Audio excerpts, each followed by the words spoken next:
Welcome to International Securities Exchange's podcast series.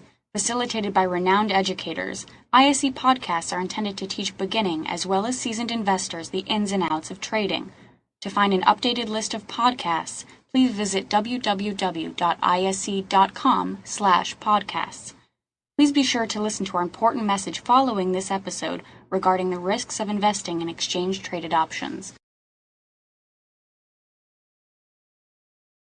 Now let's look at the bearish scenario. Now again, as I mentioned, this particular chart, it's a little tough to determine just what direction it wants to go because we're more or less just kind of trading within what's known as a sideways triangle. And think of that as a spring. And I identified that actually, I've done this twice on the YUK, if you guys go back and review the FX Options Weekly Outlook, where we said, okay, tough to take a directional bias right now, folks, but one thing that we know from this particular strategy or from this particular pattern is that as it's tightening up within this coil, there's a certain level of anticipation growing, and as it breaks either to the upside or the downside, recognize that this generally means it's going to be a significant move.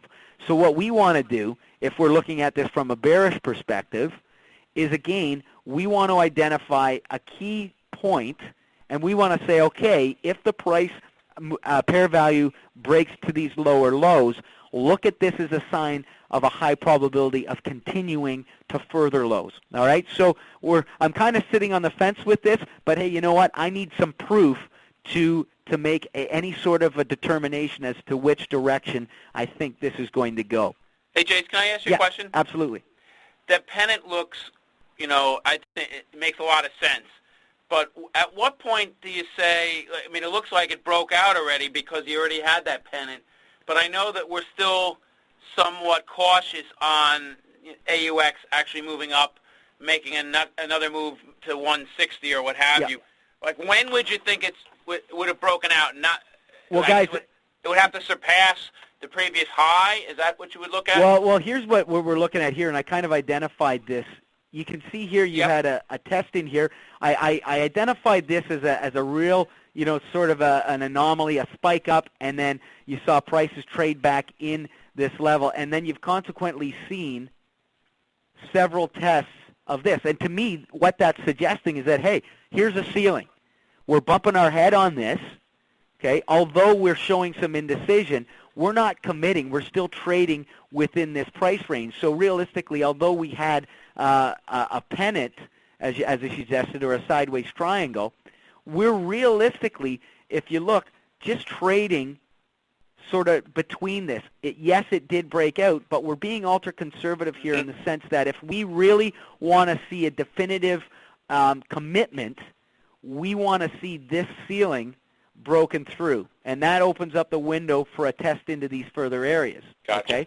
Now that being said, a close up here at 150, we would target 160 as our first target. Now that's a big move on this. It doesn't look like it on this price chart, but that's a pretty significant move to go back in and retest. So we're being ultra conservative, and we're saying, okay, if it breaks out here, boom, we're getting in. Now, conversely, if I get rid of this this mess here that you're looking at, conversely, if you if you look at what we're identifying here, it's more or less the same sort of scenario where we did have a push down and a break back in, but we saw a test in here of this level. We saw a test here. We saw a test here. We saw a test here and a test here.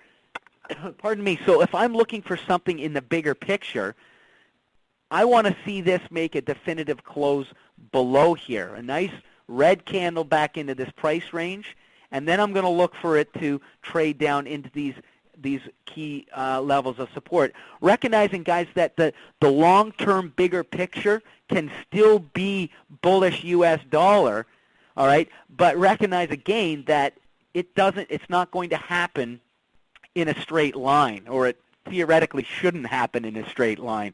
And so we can take advantage of some of these market pullbacks to take a nice quick sort of make a nice quick profit to the downside in this case as we trade back in and test some of these lower support levels. Okay, so that being said, we again could look at our MACD and say, all right, well, we traded, and this showed a very significant trend to the upside, and now we're starting to turn in, and although we're testing highs, we're now starting to almost cross. So truth be told, from a pure technical perspective, this is showing signs of weakness at this level, okay, just based on what we're seeing in terms of the MACD. But because, you know, again, we have to take into consideration this overall market uncertainty, we're being extra cautious, and we're just saying, all right, I need to see more to help me determine this particular, a particular directional bias, okay? On that note, if we decided that we were bearish over the next little bit, and we're talking, you know, making sure that we're managing as we move into these lower lows, that we're taking our profits, because remember, that is the key to being successful here in any aspect of trading, is locking in your profits.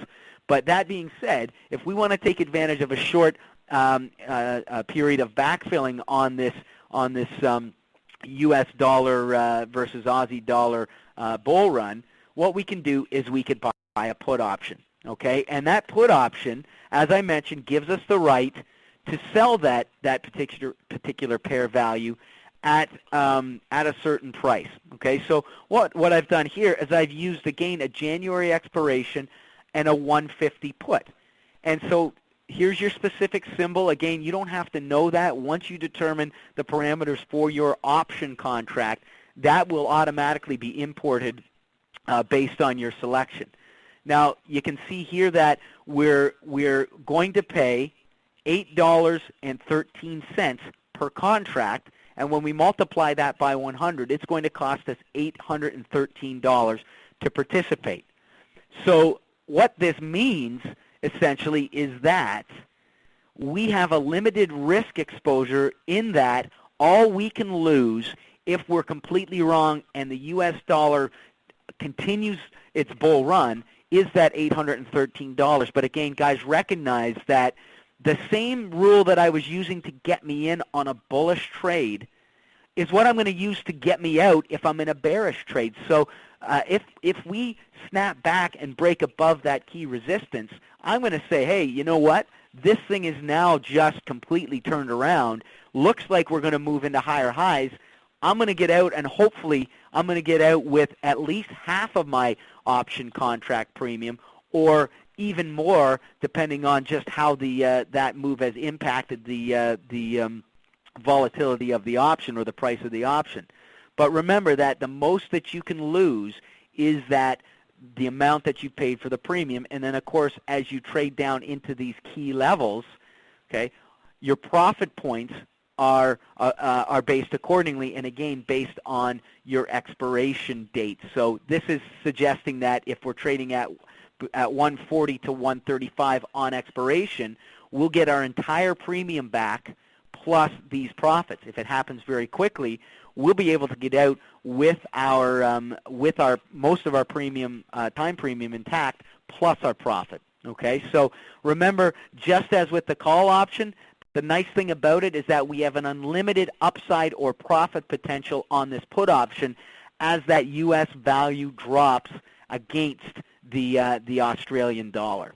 Okay, so remember that although it's costing us more to participate, we have an unlimited profitability with by taking advantage of these particular trade approaches.